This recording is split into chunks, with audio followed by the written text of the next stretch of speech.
नमस्कार मित्रों, आप सभी को श्रावण मास की हार्दिक शुभकामनाएं। भगवान शिव को प्रसन्न करें और आशीर्वाद प्राप्त करें। अभी तक हमने केतु के ग्रहों के फलों की चर्चा की है। केतु अभी तक मेष से लेकर कर्क लगन के राशियों के लिए 12 भावों में क्या फल देता है। आज हम चर्चा करेंगे केतु सिंह लगन या फिर सिंह राशि के 12 भावों में क्या फल देता है। सिंह, जैसा कि आप जानते हैं, जैसा नाम है वैसे ही इनका कर्तव्य भी रहता है। सिंह में 3 नक्षत्र पड़ते हैं, मघा, पूर्वा फाल्गुनी और उत्तरा फाल्गुनी का एक चरण। मतलब कि सिंह राशि में 4 चरण पड़ता है केतु का, 4 चरण पड़ता है शुक्र का और 1 चरण पड़ता है स्वयं सूर्य का। तो यहाँ जो ये है अग्नि तत्व की राशि है, इनका चाल चलन व्यवहार जो रहता है वो काफ़ी एग्रेसिव नेचर का रहता है। ये सामाजिक होते हैं और साथ ही साथ इनमें प्रेम भरा होता है, जिस प्रेम को आप देख नहीं सकते। ये आंतरिक प्रेम ज़्यादा करते हैं, दिखावे का प्रेम कम करते हैं। ये सामाजिक कार्य की ओर ज़्यादा उन्मुख होते हैं। इनमें समाज को लीड करने की, लीडर बनने की एक अद्भुत क्षमता होती है, क्योंकि इनमें एक गुण होता है, परोपकार का गुण होता है, अपना सर्वस्व न्यौछावर करके भी सामने वाले का अच्छा करना। यहाँ पर केतु क्या फल देंगे ये देखने की बात है। चलिए चर्चा करते हैं। सबसे पहले तो ये जानिए कि केतु सिंह राशि में बैठा है, जाहिर सी बात है सूर्य के घर में बैठा है, तो केतु और सूर्य में बहुत अच्छी पड़ती नहीं है। यहाँ पर ग्रहण दोष का थोड़ा बहुत प्रभाव ज़रूर देखने को मिलेगा। अब ये ज़्यादा प्रभाव ये तब देखने को मिलेगा जब सूर्य कहीं पर कमज़ोर अवस्था में बैठे हों। अगर सूर्य बली हैं कहीं पर तो ये ग्रहण वाली स्थिति आपको कम देखने को मिलेगी। केतु का स्वभाव होता है, क्योंकि यह कुजवत कार्य करता है, मतलब मंगल की तरह कार्य करता है, तो जल्दी जल्दी कार्य करना, हड़बड़ाहट में कार्य करना, या फिर जो भी सडन एक्टिविटीज़ होते हैं, मतलब अचानक से होने वाले जो कार्य होते हैं, अचानक से होने वाली जो घटनाएं होती हैं, वो केतु के नियंत्रण में होती हैं। यदि यहाँ पर केतु बैठ गया, आपके प्रथम भाव में ही बैठ गया, तो व्यक्ति का वर्ण अत्यधिक श्याम वर्ण, शरीर स्थूल और कभी कभी रोगग्रस्त भी हो जाता है, क्योंकि यहाँ पर ग्रहण दोष लग रहा है। मानसिक तौर पे थोड़ा परेशान, विचलित तो होना या फिर सिर में चोट चपेट लगना, ये बड़ी आसान चीज़ है। यहाँ पर उसी कुंडली में भयंकर एक्सीडेंट या फिर बीमारी का भी योग यहाँ पर बनता है, तो उससे आपको बचे रहने की आवश्यकता है। साथ साथ यहाँ पर व्यक्ति जो होता है काफ़ी लापरवाह किस्म का हो जाता है। परम सुख की लालसा लिए वो अपने जीवन को दुखों में ही गुजार देता है। तो यहाँ पर केतु का उपाय करना, उसका विचार करना अत्यधिक आवश्यक है। यहाँ पर केतु सूरवीर बना देता है, लापरवाह बना देता है, तो उसको रोकने की आवश्यकता है, उसको एक सुखद डायरेक्शन में मोड़ने की आवश्यकता है। तो यहाँ पर केतु का विचार जरूर कीजिए। अब यदि केतु आपके दूसरे भाव में जाकर बैठ गया, तो यहाँ पर ये काल पुरुष की 6ठी राशि में बैठा है और आपके दूसरे घर में जाकर बैठ गया है, तो मन बड़ा व्याकुल रहने वाला है, क्योंकि ये मन है, पारिवारिक घर है, पैतृक संपत्ति है। सदा धन के लिए व्यक्ति चिंतित रहता है। कठिन मेहनत के बाद भी उसे भौतिक सुख नहीं मिल पाता है। कारण समझिए, कठिन मेहनत, केतु जो है धड़ है, सिर तो उसके पास है नहीं, सिर तो राहु है, तो केतु धड़ है, उसकी वजह से जहाँ बैठता है वहाँ उस क्षेत्र में अत्यधिक मेहनत कराता है, लेकिन फल न्यूनतम मिलता है। ये परेशानी होती है। इस प्रकार की ग्रह स्थिति वाला व्यक्ति का पूरा कुटुंब, मतलब पूरा परिवार ही दुखी रहता है, किसी को संतुष्टि नहीं मिलती, सभी अपने अपने विचारों में खोए रहते हैं। और ख़ासकर आजकल की जो वर्तमान परिस्थिति है, जो अपने अपने मोबाइल में सभी खो गए हैं, उसमें ये ज़्यादा लागू हो जाता है, क्योंकि किसी का किसी से कांटेक्ट ज़्यादा हो ही नहीं रहा है। तो इसका एक ही उपाय है, परिवार को एक जगह एकजुट करें, कहीं घूमने वगैरह का प्लानिंग बनाएं, सब साथ घूमें और अत्यधिक पाने की लालसा न रखें, जितना है उसी में प्रसन्न रहें। अब यदि केतु आपके तीसरे भाव में जाकर बैठ गया, तो यहाँ पर केतु तीसरे भाव में जाकर बैठा है, आपके साहस पराक्रम वगैरह में बढ़ोतरी करेगा। कार्य में, हालांकि कोई भी कार्य को पूर्ण करने के लिए बहुत ज़्यादा मेहनत करने की आवश्यकता पड़ती है, यहाँ पर जल्दी सफलता नहीं मिलती है। कठिन से कठिन मेहनत के बावजूद धन लाभ जिस प्रकार का होना चाहिए वैसा नहीं हो पाता है। घर के सदस्य विश्वासघात कर जाते हैं, तो यहाँ पर उनसे ही बचने की आवश्यकता है। स्वयं पर विश्वास रखें, स्वयं पर भरोसा रखें और बाकी दूसरों पर ज़्यादा भरोसा ना करें। जो अपने होते हैं वे भी बुरा व्यवहार यहाँ पर करने लगते हैं। इन सब के होते हुए व्यक्ति अपनी आशाएं बरकरार रखता है, क्योंकि ये केतु कर्मठ होता है, योद्धा होता है और तीसरे भाव में पराक्रम को बढ़ाता है। तो हमेशा आशाएं इनकी जो रहती हैं, इच्छाएं जो रहती हैं, वो बरकरार रहती हैं। खोए हुए समय और बिगड़ी हालात को अपने बाहुबल से संवारने में जुट जाता है व्यक्ति। उसका लाभ को एक्टिवेट करने में व्यक्ति कामयाब होता है, क्योंकि यहाँ से केतु 11वें को भी लाभ को भी देख रहा है। अब यदि केतु आपके चतुर्थ भाव में जाकर बैठ गया, यानी कि जहाँ पर आत्मा है, जहाँ पर आपका पारिवारिक सुख है, आपका आंतरिक सुख है, आपका स्वयं का घर है, माता, भूमि, भवन, वाहन है, वहाँ पर जाकर बैठ गया तो व्यक्ति अपने कार्यों में बहुत व्यस्त रहता है। उसे इधर उधर की बहुत ज़्यादा खोज खबर नहीं रहती है, बहुतों सुखों की कमी हमेशा बनी रहती है। याद रखिए, केतु जहाँ भी बैठता है उस सेक्टर से संबंधित कुछ न कुछ कमियाँ जरूर देता है, क्योंकि केतु डिटैचमेंट का कारक है।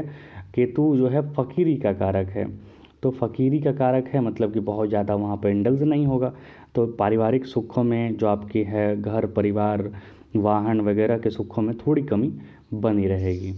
ऐसा व्यक्ति तकनीकी शिक्षा तथा गुण विचारों से अपने कार्य को सफल बनाने में जुटता है, टेक्नोलॉजी वाले एजुकेशन प्राप्त कर लेता है, वैसा दिमाग भी चलता है और अंततः उसे अचानक से लाभ भी प्राप्त होता है, क्योंकि केतु का नेचर है sudden gain plus sudden loss. Depends on कि वो ग्रह बैठा कहाँ है और उस घर का जो स्वामी है वो कहाँ बैठा है। तो यहाँ पर मंगल पर भी डिपेंड करेगा। चोट चपेट से बचे रहें, दुर्घटना से बचे रहें।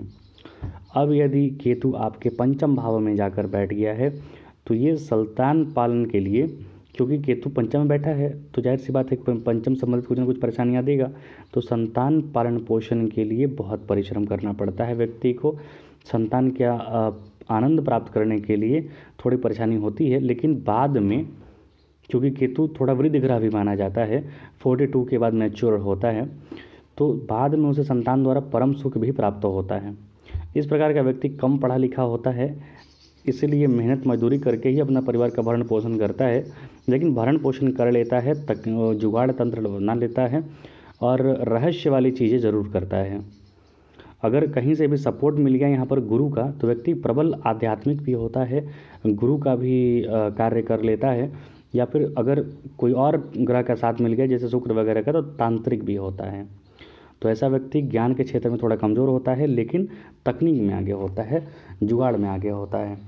अब यदि केतु आपके छठे भाव में जाकर बैठ गए तो ये शनि के घर में जाकर बैठे हैं। यहाँ पर थोड़ा सा आपको अपने व्यवहार में परिवर्तन लाना होगा। जो आप हड़बड़ी वाला नेचर है उसको आप स्लो कर दीजिए, अन्यथा परेशानी रहेगी, चिड़चिड़ापन ज़्यादा रहेगा, अत्यधिक क्रोध आएगा, धन से कमज़ोर होगा। मगर अपने धन तथा तेज स्वभाव के कारण वह समाज में सम्मानित व्यक्ति के रूप में भी जाना जाता है। अपने क्रोध को इस तरीके से मोल्ड कीजिए कि वो आपका मजबूती बन जाए, वो आपका स्ट्रॉन्ग नेचर बन जाए, ये नहीं कि क्रोध के कारण आप कमज़ोर पड़ जाएं। तो ये यहाँ पर होता है, केतु यहाँ पर क्रोध और तेज स्वभाव की वजह से समाज में इसे सम्मानित व्यक्ति के रूप में बनाता है, लोग इसे धनी भी समझते हैं। इस तरह ग्रस्त वाले व्यक्ति के अनेक शत्रु एवं विरोधी होते हैं, लेकिन वे इससे कतराते हैं, क्योंकि केतु जो है डिटैचमेंट है, वहाँ से अलग कर देता है। ऐसा व्यक्ति पीछे मुड़कर देखना पसंद नहीं करता है, इस प्रकार वह हमेशा लाभ हेतु प्रयासशील प्रयत्नशील जरूर रहता है, पैसे वगैरह हमेशा बना लेता है। अब यदि केतु आपके सप्तम भाव में जाकर बैठ गया तो यहाँ पर बैलेंस का नेचर होना चाहिए, क्योंकि जब भी कोई ग्रह सातवें में बैठता है या फिर सातवें घर का नेचर ही होता है बैलेंस, प्राकृतिक रूप से, क्योंकि यहाँ पर आपका भार्या है, यहाँ पर आपका जीवन साथी है, यहाँ पर आपका बिजनेस है। यहाँ पर अगर आप बैलेंस नहीं कर पाएंगे तो भार्या का सुख नहीं मिल पाएगा, आप अपना बिजनेस सही से नहीं चला पाएंगे, ये परेशानियाँ होती हैं। हालांकि व्यक्ति अपने पौरुष द्वारा अपना सारे कार्य करता है, काफ़ी कर्मठ होता है, पौरुष होता है, कर्मठ होने के साथ साथ ईमानदार तथा धीरजवान भी होता है। वह दुख पड़ने पर चिंतित और परेशान नहीं होता है, बल्कि उनसे दो हाथ करता है। कर्म करना ऐसे व्यक्ति की जीवन शैली का हिस्सा बन जाता है। व्यक्ति खाली बैठना कभी पसंद नहीं करता है, उसकी बोली बड़ी मधुर होती है, प्रत्येक व्यक्ति के साथ वह विनम्रता से ही पेश आता है, उसकी यही सफलता की निशानी है। अगर ये सारे फल यहाँ पर नहीं मिल रहे हैं, उल्टा फल मिल रहे हैं, तो केतु यहाँ पर थोड़ा कहीं पीड़ित हो रहा है, केतु का उपाय ज़रूर करें। अब यदि केतु आपके अष्टम भाव में जाकर बैठ गया तो अष्टम भाव में कोई भी ग्रह बहुत अच्छा फल नहीं देता है, क्योंकि अष्टम भाव लॉन्ग टर्म डिजीज़ को रिप्रेजेंट करता है, असफलताओं को रिप्रेजेंट करता है। तो व्यक्ति जब भी केतु यहाँ बैठता है तो एक चीज़ पॉजिटिव क्या है कि आपको कहीं ना कहीं से अचानक धन संपदा, चाहे पैतृक हो चाहे ननिहाल पक्ष से हो, तो कहीं से भी पैतृक संपदा अचानक प्राप्त होती है। लेकिन यहाँ पर गुरु की स्थिति अच्छी होनी चाहिए, क्योंकि ये गुरु घर में बैठे हैं। हालांकि व्यक्ति आजीवन दुखी रहता है क्योंकि कुछ न कुछ परेशानियां कमर के आसपास जरूर रहती है। उसे भार्या मतलब पत्नी, पुत्र, दोस्तों के कारण दुख भोगना पड़ता है। सुख के क्षण इसकी ज़िंदगी में बहुत ही कम आते हैं। इस तरह का व्यक्ति गंभीर शारीरिक कष्ट और धन अभाव के कारण चिंताग्रस्त बना रहता है। असाध्य रोग होने के बावजूद उसकी हिम्मत में कमी नहीं आती है। यही उसकी सफलता का राज है, क्योंकि केतु जहाँ बैठता है परेशानियाँ तो देता है, लेकिन उससे लड़ने के लिए आपके अंदर अपार साहस भी देता है।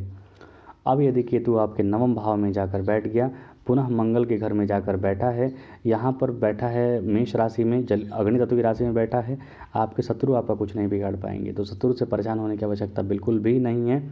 व्यक्ति कठिन से कठिन मेहनत के बाद भी बहुत ज़्यादा सफलता प्राप्त नहीं कर पाता है। उसे यहाँ पर भाग्य के भरोसे या फिर भाग्य को अच्छा करने की कोशिश करते रहना चाहिए। भगवान के शरण में जरूर जाना चाहिए। भाग्यहीन होने के बावजूद अपनी कार्यकुशलता, धीरज, साहस और तर्क संगत तथ्यों के आधार पर पुनः स्थापित हो जाता है। ऐसा व्यक्ति काफ़ी लॉजिकल बातें करता है, लॉजिकली कोई भी चीज़ को समझने की कोशिश करता है। इस तरह ग्रह योग वाले व्यक्ति को धर्म कर्म से कोई बहुत ज़्यादा लाभ नहीं प्राप्त हो पाता है। यहाँ पर लॉजिकल सेंस में आप ज़्यादा जाइए, किताबों को पढ़िए, धर्म की किताबों को पढ़िए, उसके मर्म को समझिए, रटिए नहीं, अंधविश्वास नहीं कीजिए, अन्यथा परेशानी में फंसेंगे। वह अपने मेहनत पर विश्वास रखकर जीवन को सफल बनाने का हमेशा प्रयास करता है और लगा रहता है। अब यदि केतु आपके दसम भाव में जाकर बैठ गया, दसम में केतु का बैठना मतलब कि आपके कर्म क्षेत्र में कुछ न कुछ परेशानी होना ज़रूर है। आपको ट्रांसफरेबल जॉब मिलेगा या फिर कोई जॉब में आप हमेशा टिक नहीं पाएंगे, जॉब चेंज होता रहेगा आपका। तो व्यक्ति पर विपरीत असर भी पड़ता है। व्यक्ति अपना जीवन सुखमय बनाने के लिए बहुत कठिन मेहनत करता है, गुप्त युक्तियाँ भी अपनानी पड़ती हैं उसे। इस तरह की कुंडली वाला व्यक्ति अत्यंत असहाय एवं बदनसीब भी महसूस करता है। पिता का प्यार जल्दी छिन जाता है, या तो पिता का साया उड़ जाता है या फिर पिता से दूर रहने का योग बनता है।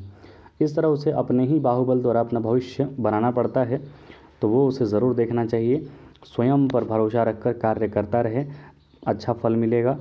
क्योंकि केतु दशा में बैठा है तो जाहिर सी बात है कि कैरियर क्षेत्र में आपको संघर्ष की स्थिति बनेगी, तो ये मन में बैठा लीजिए। इससे भागने या फिर भागने का कोई ऑप्शन आपके पास अवेलेबल नहीं है। लेकिन जहाँ रहिए अच्छे से कार्य कीजिए, अपने आप को सुव्यवस्थित करके कार्य कीजिए। अब यदि केतु आपके 11वें भाव में जाकर बैठ गया, तो 11वें भाव में केतु का जाकर बैठना मतलब कि लाभ के कुछ मार्ग बनाएगा। लेकिन यहाँ पर वो बुध के घर में जाकर बैठा है, धन अभाव एक बड़ी परेशानी रहने वाली है। यहाँ पर धन अभाव को दूर करने के लिए आपको कठिन मेहनत करना होगा। जीवन सफल बनाना उसकी पहली शर्त होती है। ऐसे व्यक्ति की अभावों में जीवन जीना उसे पसंद नहीं होता है। वह अपनी आवश्यकता की पूर्ति के लिए कठिन से कठिन परिश्रम और कठोर संघर्ष करता है। यहाँ पर इस तरह कुंडली वाला व्यक्ति अच्छे और बुरे का ध्यान न करके किसी भी तरीके से धन कमाने में लग जाता है, चाहे वो मेथड, चाहे वो माध्यम अच्छा हो बुरा हो, लेकिन धन कमाने के लिए बहुत ही लालायित रहता है। अंततः एक समय आता है वो अपने कार्य में सफल भी हो जाता है, धन कमा भी लेता है, साहस पराक्रम वगैरह में वृद्धि भी हो जाती है। हालांकि बड़े भाई बहनों से निभने में परेशानी का सामना यहाँ पर करना पड़ता है, क्योंकि 11वां घर बड़े भाई बहनों का होता है। अब यदि केतु आपके 12वें भाव में जाकर बैठ गया, तो 12वें में केतु मोक्षदायक माना जाता है। लेकिन मोक्षदायक कहने का मतलब क्या है कि भौतिक सुखों से आपको दूर कर देगा। और आज का जो फिज़िकल वर्ल्ड है उसमें जो भौतिक ज़माना है उसमें आपको सुखों की आवश्यकता पड़ती है, धन की आवश्यकता पड़ती है। ये यहाँ पर डिमेरिट है। यहाँ पर केतु का व्यक्ति का बचपन निर्धन में बीतता है, बड़ी परेशानी में बीतता है, उसके जीवन में कई चीज़ों का अभाव बना रहता है। लोगों के ठाट बाट देखकर उसे सुख के लिए तड़पता है, उस सुख को प्राप्त करने के लिए सदैव परिश्रम करता है व्यक्ति। इस तरह का व्यक्ति बड़ा साहसी होता है, अपने साहसपूर्वक अपने कार्य में जुटा रहता है, जीवन में बड़ा उतार चढ़ाव लिए होता है, लेकिन अंततः सफलता प्राप्त कर लेता है और सुखपूर्वक जीवन जीता है। केतु का यहाँ पर काफ़ी संघर्षमय वाला स्थिति बनता है। अपने स्वास्थ्य का, अपने हॉस्पिटल खर्चों का ध्यान जरूर रखें, अपने जीवन दिनचर्या को सही रखें, जिससे कि अत्यधिक अनर्गल खर्चों से आप बचें, अपना बचाव कर सकें। तो ये केतु का एक संक्षिप्त चर्चा था। सिंह राशि या फिर सिंह लगन के जातकों के लिए 12 भावों में कुछ त्रुटि हो या फिर कुछ पूछना हो तो आप कमेंट बॉक्स में ज़रूर लिख सकते हैं। विलम्ब से अगर आपको कुछ रिप्लाई मिल रहा है तो उसे क्षमा कीजिएगा, आजकल थोड़ी व्यस्तता है। हालांकि आपको रिप्लाई ज़रूर मिलेगा। कृपया चैनल को लाइक, शेयर और सब्सक्राइब जरूर करें। कुछ मॉडिफिकेशन, कुछ चेंज चाहते हैं तो भी आप कमेंट बॉक्स में लिख सकते हैं। बाकी हर हर महादेव।